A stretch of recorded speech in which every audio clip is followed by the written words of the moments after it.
le pays des pharaons devient une bête noire pour les intégristes saoudiens. Au Caire, le régime nationaliste est incarné par le très charismatique Gamal Abdel Nasser. Pour déstabiliser Nasser, la monarchie des Saouds s'appuie dès les années 60 sur une obscure confrérie clandestine, les Frères musulmans. Sur ces images, certains d'entre eux sont arrêtés pour tentative de déstabilisation du régime. La confrérie se prétend révolutionnaire. Elle fonctionne un peu à la mode trotskiste, un peu à la mode fasciste.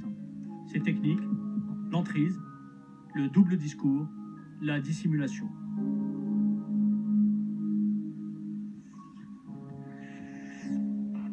C'est en 1928 qu'un instituteur égyptien, Hassan el-Banna, crée la confrérie des Frères musulmans. Son but est de réislamiser son pays, alors sous domination britannique. La confrérie a ses slogans et ses symboles.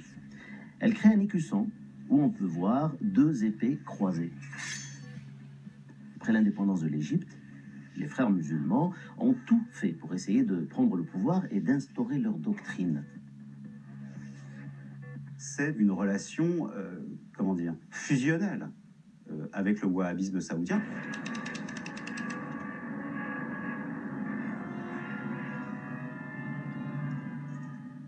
Il y a une convergence absolue, tant d'un point de vue idéologique que religieux, que politique.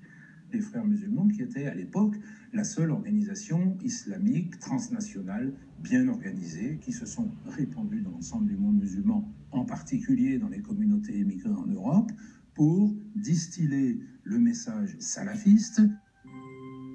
L'idéologie des Frères musulmans s'est propagée au fil du temps dans plusieurs autres pays.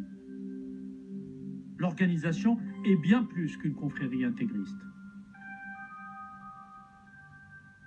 C'est une confrérie, c'est une société, c'est un parti politique et c'est une organisation religieuse dont l'objectif est la prise et l'exercice du pouvoir. C'est un mouvement populiste, petit bourgeois, dont la finalité est de faire accéder au pouvoir des gens qui n'ont aucune qualité pour le prendre et pour l'exercer. Les cadres moyens de la fonction publique, les petits épiciers, etc., qui n'aspirent qu'à une chose, c'est à une société rentière dont ils seraient les rentiers. C'est du poujadisme. C'est une forme de poujadisme. Cette forme de populisme islamiste, conjuguée au salafisme, a endoctriné des populations entières, le plus souvent en prenant en otage la religion musulmane et ses dogmes. Les Saoudiens et les Frères musulmans ont tout fait pour imposer de nouveaux codes, à commencer par le statut de la femme et ses tenues vestimentaires. Ils ont programmé la régression du monde musulman. Voilà une chose qui n'est plus possible aujourd'hui, même dans des pays démocratiques et laïques comme la France. Durant les années 60, le président Nasser se moquait des Frères musulmans et surtout de leur volonté d'introduire le voile islamiste dans la société.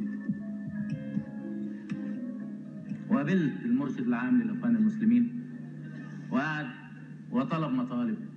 طلب إيه؟ أول حاجة قال لي يجب أن تقيم الحجاب في مصر وتخلي كل واحدة تمشي في الشارع تلبس طرحة.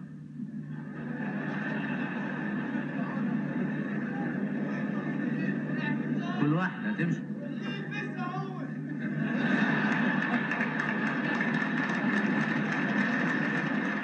قلت له يا أستاذ أنت ليك بنت في كلية الطب مش لابسة طرحة ولا حاجة. ما لبستهاش طرحة ليه؟ إذا كنت أنت مش قادر تلبس بنت واحدة اللي هي بنتك طرحة، عايزنا ننزل ألبس 10 مليون طرح في البلد نفس.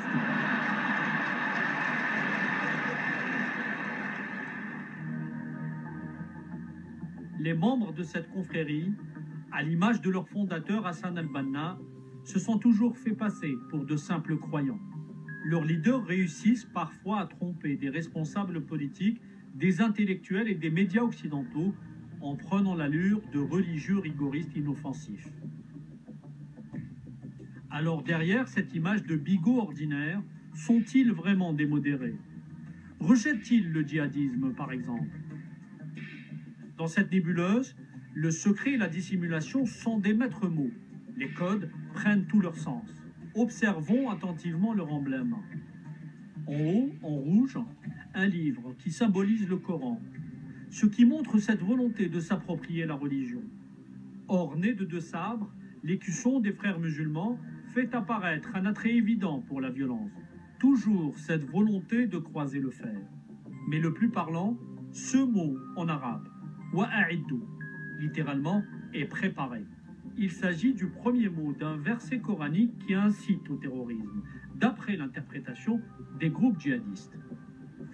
وأعدوا لهم ما استطعتم من قوة ومن رباط الخيل ترهبون به عدو الله وعدوكم. Ce verset, largement instrumentalisé, on le retrouve presque systématiquement dans toutes les vidéos de propagande de Daesh. Comme celle-ci, par exemple.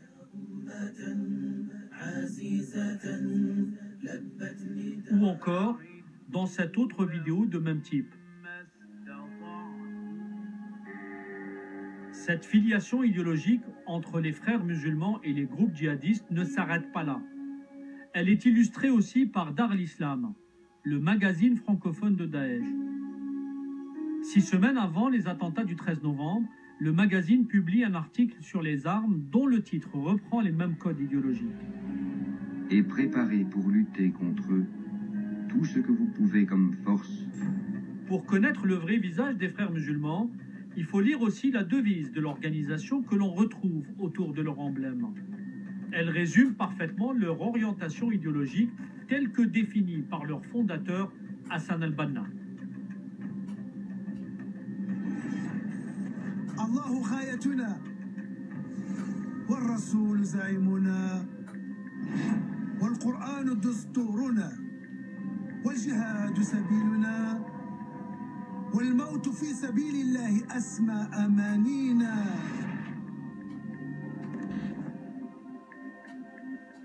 Pour vous, est-ce que ce serait excessif que de dire que c'est un totalitarisme?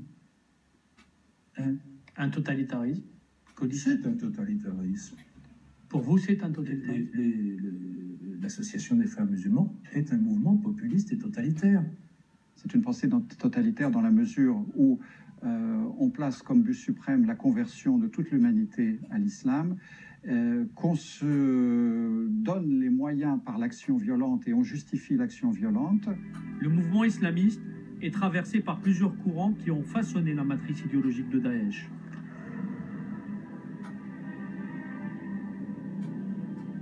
Au sein des frères musulmans, un autre Égyptien joue un rôle déterminant dans la banalisation de la violence. Saïd Qutb. C'est celui qui théorise le principe du djihad. Dès les années 50, il propage une vision de l'islam qui encourage la violence. Emprisonné en 1955 par le régime de Nasser, il est condamné à mort et exécuté en 1966. Depuis, considéré dans les milieux islamistes comme un martyr, il est devenu le maître à penser des organisations terroristes. C'est le théoricien du djihad moderne. Pourtant, ses travaux n'ont aucune validité théologique et universitaire.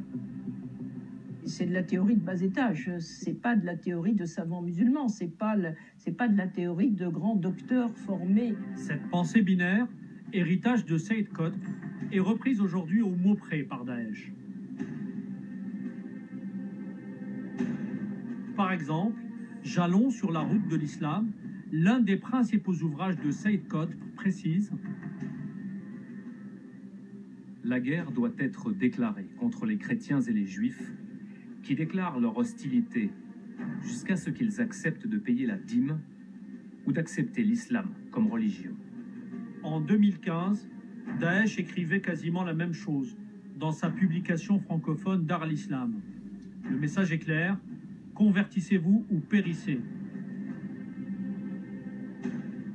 Le seul pacte qui n'a pas de limite de temps, c'est lorsque les mécréants sont humiliés. Il est dit: leur sang et leurs biens sont licites jusqu'à ce qu'ils embrassent l'islam. L'influence de Saïd Qutb et des frères musulmans est connue depuis très longtemps par les services de renseignement français. Ce rapport confidentiel de la Direction générale de la police nationale le mentionne dès février 1997, il y a près de 20 ans. Le début du XXe siècle fut marqué par l'émergence d'un islam radical, avec la création de l'Association des frères musulmans, et dans la ligne de cette association, l'influence essentielle d'un penseur égyptien, Sayyid Qutb. Aujourd'hui, c'est cette vision extrémiste au mélange détonnant de la pensée des frères musulmans, de l'idéologie salafiste saoudienne et des écrits de Sayyid Qutb qui est très largement appliquée par Daesh. Si les Saoudiens entretiennent l'idée du djihad dans sa forme médiévale, les frères musulmans sont pour Daesh, comme pour Al-Qaïda, à l'origine du terrorisme islamiste des temps modernes.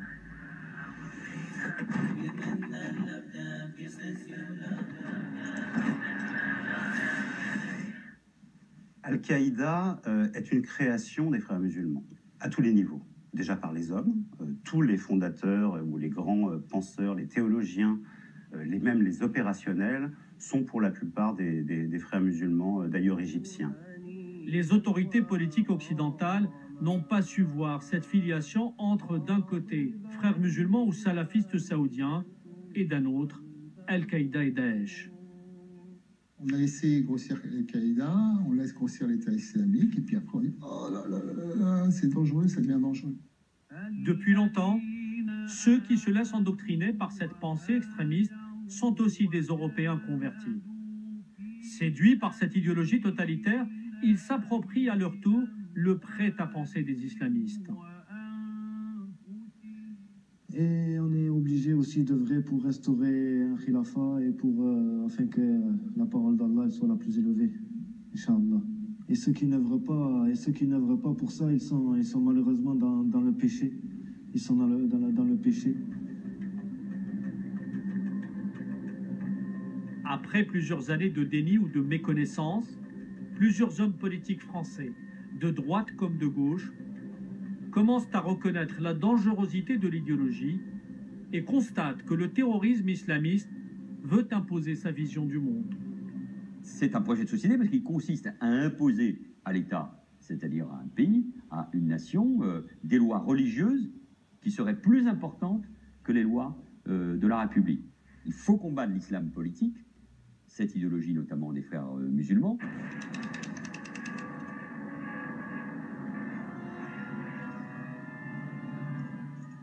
Moi-même, je dois dire que j'ai découvert le niveau de théorisation de ceux qui sont aux commandes de l'État de Daesh ou d'Al-Qaïda ou d'autres mouvements Al-Nusra, etc. Voilà pourquoi il faut prendre très au sérieux ces vidéos de propagande qui continuent parfois de faire sourire.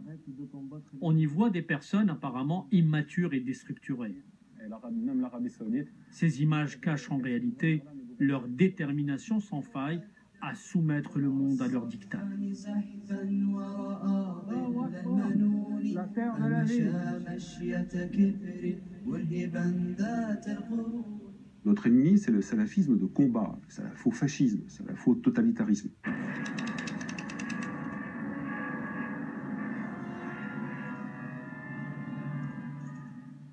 Il ressemble parfaitement au grand fondamentalisme du XXe siècle, nazisme, fascisme, maoïsme, qui fonctionnent tous sur le même trend, la même tendance. Soit tu me ressembles, soit je te tue. Cette logique nihiliste est véhiculée par des vidéos qui pullulent sur Internet. Daesh maîtrise la communication moderne, mythifier le passé, glorifier l'histoire d'un islam conquérant et exalter un prétendu esprit fraternel.